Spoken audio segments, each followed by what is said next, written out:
Everyone, next type here we have is true, false and not given. In such questions, again you are given with a paragraph and then you have a number of questions related to that paragraph, and then you have to answer whether these statements are true, false or not given.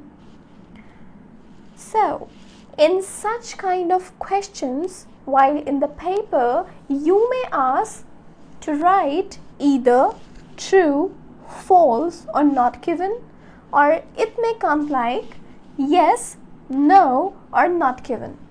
So, before attempting or before transferring your answers to the answer sheet, you must read the instruction carefully, that whether you need to write true, false or not given is your answer, or you need to write yes, no or not given.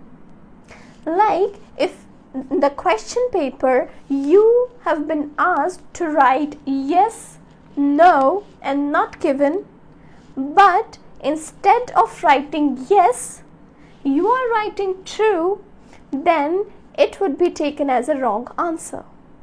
So you have to read the question carefully. What you have been asked to write, either yes or true. So be very careful with that. Now, how to solve these questions? Number one is same, that you should read the statements first and then move on to reading the paragraph. Now, first of all, just understand that what is the that when we should write true, when we should write false and not given. This is very clear in the question paper itself. You are given with a statement like this: are the following statements true, false or not given according to the information given in the passage? So here you need to write true or false or not given as your answer. If you write yes or no, the answer will be marked as wrong. So you need to write true, false or not given as your answer. Now, what is the meaning of true here? True means the statement matches the information given in the passage. Means the statement is exactly the same that has been given to you in the passage. Then false means the statement contradicts the information in the passage. Means the information or the statement that you have been given with is totally opposite to what has been written in the passage or the paragraph. Then you have not given. Not given you need to write when the information is not found in the passage, when you are not given with any sort of information in the passage, but you have been asked a question or a statement has been given as per that. So these are the things here about true, false and not given. So clearly it is, you will write true. आप true तब लिखोगे अगर जो statement आपको given है वो exactly match करती है whatever you are given within the paragraph. Statement और पैराग्राफ दोनों ही आपस में बिल्कुल मैचिंग है, कोई भी फर्क नहीं है, then you will write true. False आप तब लिखोगे कि जो स्टेटमेंट आपको गिवन है और जो पैराग्राफ में लिखा है वो दोनों ही चीजें एक दूसरे के बिल्कुल ऑपोजिट हैं, एक दूसरे को वो कॉन्ट्राडिक्ट कर रही हैं, ठीक है, मतलब ऑपोजिट वेज में हैं दोनों चीजें.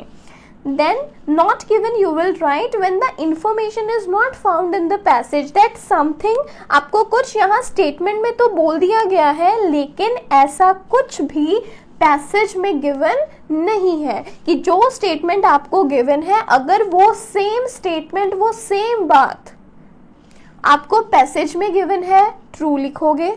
अगर जो स्टेटमेंट आपको गिवन है या फिर आप जो पैसेज में पढ़ रहे हो दोनों चीज़ें एक दूसरे के टोटली ऑपोजिट हैं, तभी आप फॉल्स लिखोगे। आप नॉट गिवन कब लिखोगे कि अगर आपको इंफॉर्मेशन प्रोवाइडेड ही नहीं है पैसेज में। If no information is there in the passage then you will write not given.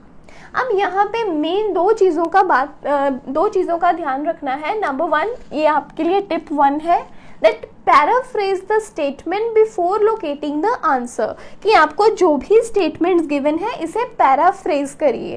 Paraphrase करने का मतलब होता है घुमा फिरा के उस चीज़ को समझना, अच्छे से समझना, ठीक है, कि और किस वे में इस चीज़ को कहा जा सकता है, एक पर्टिकुलर सेंटेंस को लिखने का और क्या वे हो सकता है। So basically you need to look for the synonyms, कि एक चीज़ के क्या सिनोनिम्स हो सकते हैं। हो सकता है कि कोई एक चीज़, कोई एक वर्ड आपके लिए यहाँ स्टेटमेंट में यूज़ किया गया है, उसी का सिनोनिम आपके लिए वहाँ उन्होंने पैसेज में लिखा हो।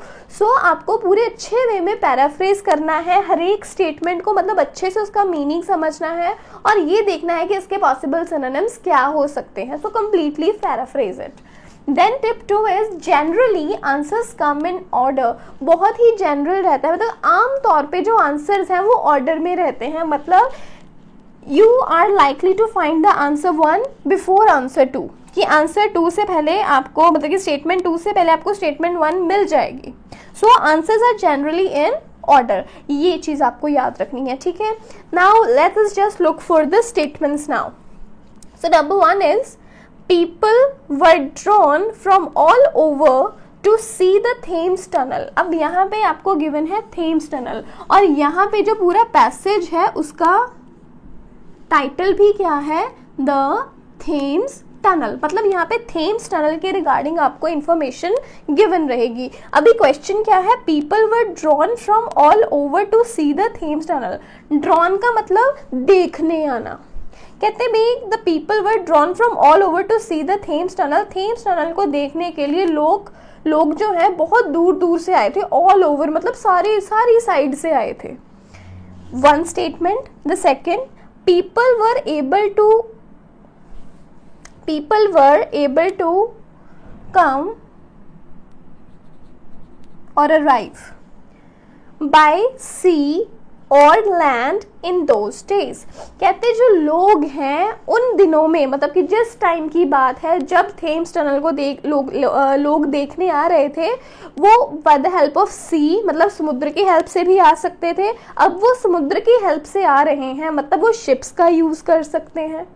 यही हो गया ना कि वो शिप का यूज कर सकते हैं, वाटरवेज यूज करेंगे जब वो, ठीक है। और लैंड की हेल्प से आ सकते हैं, मतलब कि रोड्स वगैरह से आ सकते हैं। तो इसके रिलेटेड हम लोग देखेंगे कि पहला लोग दूर दूर से आए थे, सब जगह से आए थे थेम्स टनल को देखने। उन दिनों में लोग सी के, मतलब कि समुद्र के जरिए भी आ सकते थे और लैंड के जरिए भी आ सकते थे। मतलब यहाँ पे लैंड ट्रांसपोर्ट हमें देखना है कि बात मिल सकती है, या फिर sea transport. After that statues of the tunnel could be purchased as souvenirs। कहते हैं जो टनल के स्टैच्यूज हैं उन्हें सोवेनियर्स की तरह हम लोग उस टाइम पे वो खरीद सकते थे, परचेज कर सकते थे। अब ये सोवेनियर्स क्या होते हैं? सोवेनियर्स होते हैं presents, gift, as a gift. जैसे भी हम लोग भी हैं, किसी जगह पर जाते हैं, वहाँ पे उस जगह के सोवेनियर्स रहते हैं, मतलब कि उस जगह की कोई स्पेशल चीज़ रहती है। तो यहाँ पे उन्होंने बोला है कि सोवेनियर गिफ्ट की तरह, कि वो जो थेम्स टनल है उसके स्टैच्यूज खरीद सकते हैं। Statues of the tunnel could be purchased as souvenirs. Last क्या है हमारे पास? The aim of the building was to make money as a tourist attraction. कहते जो एम था बिल्डिंग का, वो जो उन्होंने थेम्स टनल बनाई है, उस बिल्डिंग का जो एम था वो था पैसा कमाना। किस जरिए से? टूरिस्ट अट्रैक्शन से, कि जो थेम्स टनल है वो टूरिस्ट अट्रैक्शन बन जाए और हम पैसा कमाए। तो कहते ये एम था थेम्स टनल का। ये है हमारे पास 4 स्टेटमेंट्स। अब ये ट्रू है स्टेटमेंट या फॉल्स है या फिर गिवन ही नहीं है पैसेज में, वो हमें पता चलेगा बाय रीडिंग द पैसेज। तो हमें पता है यहाँ पहला पॉइंट हमारा क्या हो गया कि लोग ऑल ओवर द वर्ल्ड आए थे उसे देखने के लिए, एक हो गया चीज़। सेकंड है कि जो लोग हैं वो बाय सी भी आ सकते थे और बाय लैंड भी आ सकते थे। उसके बाद है कि जो टनल के स्टैच्यूज हैं उन्हें सॉवेनिर की तरह परचेज कर सकते थे। एंड देन दे सेड कि जो एम है बिल्डिंग का वो ये था कि पैसा कमाया जाए, मनी मेक की जाए एज अ टूरिस्ट अट्रैक्शन। किस वे में टूरिस्ट अट्रैक्शन उसको बना के पैसा कमाया जाए। अब ये ट्रू है या फॉल्स है, अब ये हमें पता चलेगा पैसेज से। Let me read the passage for you. So we have to read it carefully, but इसी पर हमें 10-20 मिनट नहीं लगा देने। केयरफुली रीड करना है लेकिन फास्ट रीड करना है इसको, बहुत ही केयरफुल वे में। सो देखिए क्या है। ओपनड कब हुई थी ये? 1843 में। The Thames tunnel was described, Thames tunnel को कैसे डिस्क्राइब किया गया है? As the 8th wonder of the world. ये मेरे काम का भी नहीं है तो मैं इसे इतना स्ट्रेस देके नहीं पढ़ रही। People came far and wide to see the first tunnel under the river. Yes, लोगों के बारे में क्वेश्चन में कुछ पढ़ा था तो हाँ, इस लाइन को थोड़ा ध्यान से पढ़ लेते हैं। क्या है? People came far and wide, मतलब दूर से लोग आते थे to see the first tunnel under a river। और यहाँ पे हमारी पहली स्टेटमेंट क्या है? People were drawn from all over। All over मतलब दूर से लोगों का आना। और यहाँ पे क्या लिखा हुआ है? फार एंड वाइड लिखा है ना, that people came far and wide to see the first tunnel under a river. कि हाँ, लोग बहुत दूर दूर से आते थे उस टनल को देखने के लिए जो कि रिवर पे बनी है, रिवर के नीचे बनी है। तो ये हमारी स्टेटमेंट क्या हो गई? ट्रू, कि लोग यस दूर दूर से आते हैं थेम्स टनल को देखने के लिए। अब देखिए, अभी हमने हमारी सेकंड लाइन पढ़ी है लेकिन हमें हमारे फर्स्ट स्टेटमेंट का आंसर मिल गया। The first statement is true. Okay, ये हो गया। अभी नेक्स्ट देखते हैं। ऑन द फर्स्ट डे के बारे में कोई बात नहीं है अभी। 50,000 people descended staircase, paid a penny, walked through the tunnel. By the end of the first 3 months, there was 1.5 million people population there. This was the most successful visitor attraction in the world. In the age of sail and horse-drawn coaches, people came long distances and bought souvenirs. हाँ, souvenirs जैसा कुछ पढ़ा तो था। तो मतलब इस line को दोबारा से एक बार ध्यान से पढ़ लेते हैं। क्या है? In the age of sail and horse drawn coaches. Sail, sailing, ship sail होना। तो मतलब यहाँ पे किस चीज की बात हो रही है? दैट क्वेश्चन क्या था? People were able to come by sea or land in those days. By sea मतलब सेल करके आना, तो यहाँ पे हमारी सी वाली बात हो गई। और लैंड में आना, यहाँ पे क्या है? Horse drawn coaches. Horse drawn coaches मतलब क्या? आप देखिए, ये लंदन का है, राइट? थेम्स जो है वहाँ लंदन में है, देखो मेंशन है लंदन। नाउ सी, पुरानी मूवीज देखी है ना हम लोगों ने, उसमें क्या रहता है? घोड़ा गाड़ी, मतलब कि हॉर्स ड्रोन कोचेस जो है बेसिकली घोड़ा गाड़ी को कहते हैं। आगे घोड़ा लगा रहता है, हॉर्स इज देयर, देन पीछे पूरा का पूरा कोच है जिसमें बैठकर लोग ट्रैवल करते हैं। अब हॉर्स है, डेफिनेटली रोड पे वॉक करेगा, रोड पे मूव करेगा, ठीक है, चलेगा। तो यहाँ पे हमारी लैंड वाली बात भी है वो सही हो गई, दैट हॉर्स ड्रोन कोचेस। तो यहाँ पे हम क्या कह रहे हैं कि लोग किसके ज़रिए आ सकते हैं? लैंड के। सो इन द एज मतलब उस टाइम पे। यहाँ क्या लिखा है? इन दोज डेज, और वहाँ पे क्या लिखा है? इन द एज मतलब उस टाइम पे। In the age of sail and horse drawn coaches, people came long distances. लोग दूर दूर से आते हैं। तो ये जो स्टेटमेंट है ये भी क्या हो गई यहाँ पे? ट्रू, कि यस जो लोग हैं वो दूर दूर से आ रहे थे। ट्रू, आ भी सेलिंग करके रहे थे, मतलब बाय सी। या फिर आ रहे थे हॉर्स ड्रॉन कोचेस में, मतलब बाय लैंड, तो ये हमारा सेकंड स्टेटमेंट भी क्या हो गया, ट्रू। नेक्स्ट है एंड बॉट सवेनर्स, सवेनर्स खरीदते हैं, and listen to the entertainment in the cross tunnel, nothing. देखो यहाँ पे क्या लिखा है, एंड बॉट सवेनर्स, गिफ्ट खरीदते हैं। आपको पहले बताया ना, सवेनर मीन्स प्रेजेंट, कि अगर हमें किसी चीज़ को, किसी पर्सन को कोई चीज़ देनी हो।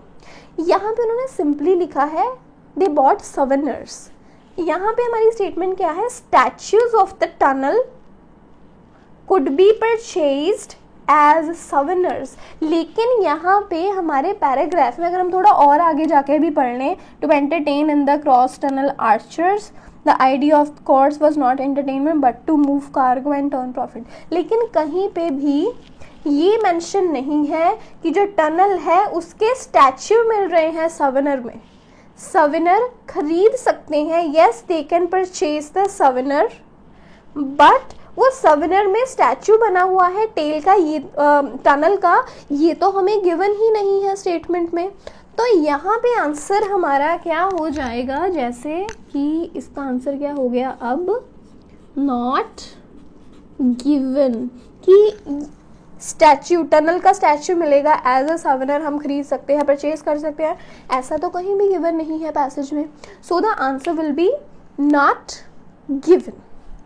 लास्ट स्टेटमेंट हमारे पास क्या है, the aim of the building was to make money as a tourist attraction, कि जो बिल्डिंग का मेन एम है या फिर एम है वो है पैसा कमाना टूरिस्ट अट्रैक्शन की तरह।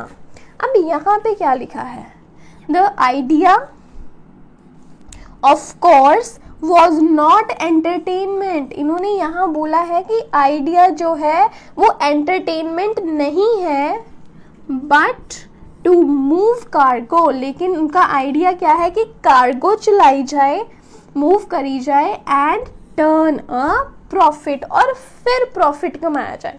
ये कह रहे हैं कि प्रॉफिट कमाना है इसका एम, लेकिन टूरिस्ट अट्रैक्शन की तरह। लेकिन पैसेज कह रहा है yes the aim is to turn a profit, कि प्रॉफिट टर्न करना है, लेकिन by moving a cargo, cargo को मूव करके, एंटरटेनमेंट से नहीं। The idea of course was not entertainment, idea entertainment नहीं है, but to move cargo, cargo को मूव करना है, एंड टर्न अ प्रॉफिट। तो ये दोनों जो स्टेटमेंट्स हैं एक दूसरे के ऑपोजिट हो गई, कॉन्ट्राडिक्ट कर रही हैं एक दूसरे को। तो यहाँ पे हम क्या लिखेंगे, फॉल्स एज एन आंसर। तो यहाँ पे हमारी फर्स्ट स्टेटमेंट ट्रू है, सेकंड भी ट्रू है, third is not given, and fourth one is false. अब देखो, फर्स्ट का आंसर मिला हमें यहाँ से, सेकंड का आंसर मिला यहाँ से, थर्ड का आंसर मिला यहाँ से, and the fourth one we get here. So what did we observe, what can we observe from that?